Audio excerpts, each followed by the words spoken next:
हरतालिका तीज का व्रत माता पार्वती ने भगवान शिव को पति रूप में पाने के लिए किया था। हरतालिका तीज व्रत की कथा खुद भगवान शिव ने माता पार्वती से कही है। हरतालिका तीज पर वैवाहिक जीवन में सुख शांति और आनंद की प्राप्ति के लिए जिस कथा का पाठ किया जाता है उसका वर्णन भविष्य पुराण में मिलता है। हरतालिका व्रत रखने वाली व्रतियों को इस कथा का पाठ करना चाहिए अथवा श्रवण करना चाहिए। धार्मिक मान्यताओं के अनुसार इस कथा के पाठ के बिना हरतालिका तीज का व्रत अधूरा रह जाता है।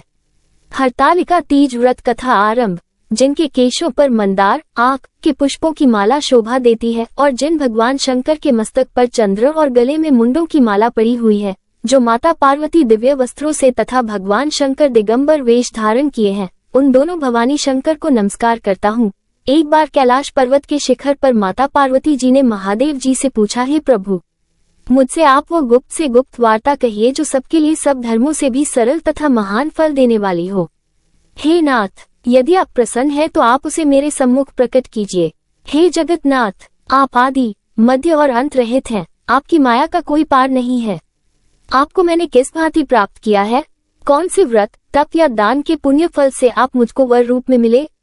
कृपया करके बताएं। महादेव बोले, हे देवी, सुनिए, मैं आपके सम्मुख उस व्रत को कहता हूँ जो परम गुप्त है। जैसे तारागणों में चंद्रमा और ग्रहों से सूर्य, वर्णों में ब्राह्मण, देवताओं में गंगा, पुराणों में महाभारत, वेदों में साम और इंद्रियों में मन श्रेष्ठ है, वैसे ही पुराण और वेद सब में इसका वर्णन किया गया है, जिसके प्रभाव से तुमको मेरा आधा आसन प्राप्त हुआ है। हे प्रिय, उसी का मैं तुमसे वर्णन करता हूँ। सुनो। भाद्रपद भादो मास के शुक्ल पक्ष की हस्त नक्षत्र संयुक्त तृतीया तीज के दिन इस व्रत का अनुष्ठान मात्र करने से सब पापों का नाश हो जाता है। तुमने पहले हिमालय पर्वत पर इस महान व्रत को किया था, जो मैं तुम्हें सुनाता दूं। पार्वती जी बोली, हे प्रभु, इस व्रत को मैंने किस लिए किया था, यह मुझे सुनने की इच्छा हो रही है, तो कृपा करके मुझसे कहिए।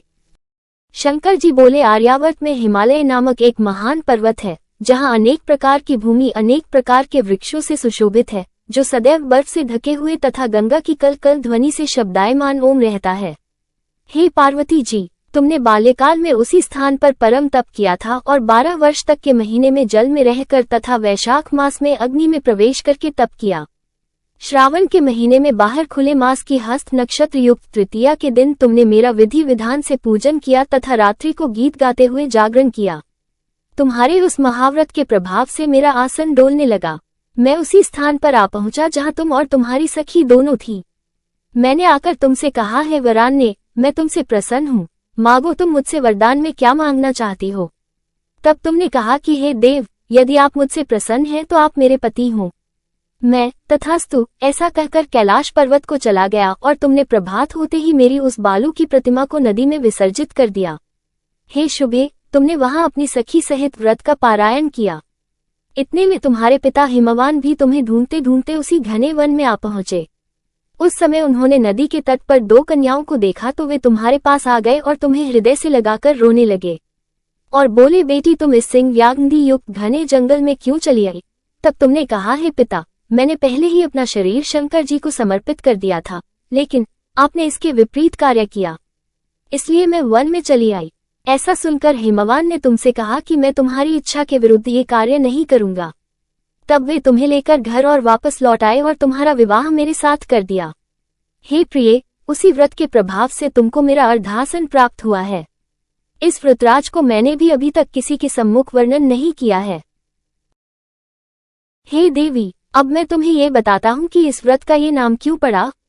तुमको सखी हरण करके ले गई थी, इसलिए हरतालिका नाम पड़ा। पार्वती जी बोली, हे स्वामी, आपने इस व्रतराज का नाम तो बता दिया, लेकिन मुझे इसकी विधि और फल भी बताइए कि इसके करने से किस फल की प्राप्ति होती है। तब भगवान शंकर जी बोले, इस स्त्री जाति के अत्युत्तम व्रत की विधि सुनिए। सौभाग्य की इच्छा रखने वाली स्त्रियां इस व्रत को विधि पूर्वक करें। केले के खंभों से मंडप बनाकर उसे वंदनवारों से सुशोभित करें। उसमें विविध रंगों के उत्तम रेशमी वस्त्र की चांदनी ऊपर तान दें। चंदन आदि सुगंधित द्रव्यों को लेपन करके स्त्रियां एकत्र हों। शंख, भेरी, मृदंग आदि बजाएं।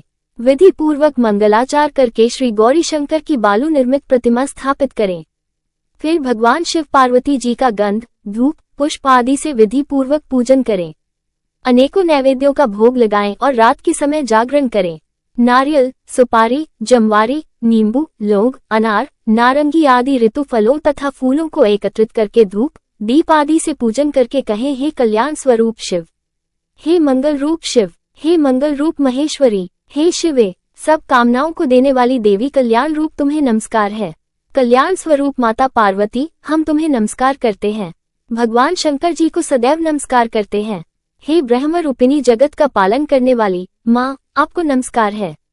हे सिंहवाहिनी, मैं सांसारिक भय से व्याकुल हूँ, तुम मेरी रक्षा करो। हे महेश्वरी, मैंने इसी अभिलाषा से आपका पूजन किया है। हे पार्वती माता, आप मेरे ऊपर प्रसन्न होकर मुझे सुख और सौभाग्य प्रदान कीजिए। इस प्रकार के शब्दों द्वारा उमा सहित शंकर जी का पूजन करें। विधिपूर्वक कथा सुनकर गौ, वस्त्र, आभूषण आदि ब्राह्मणों को दान करें।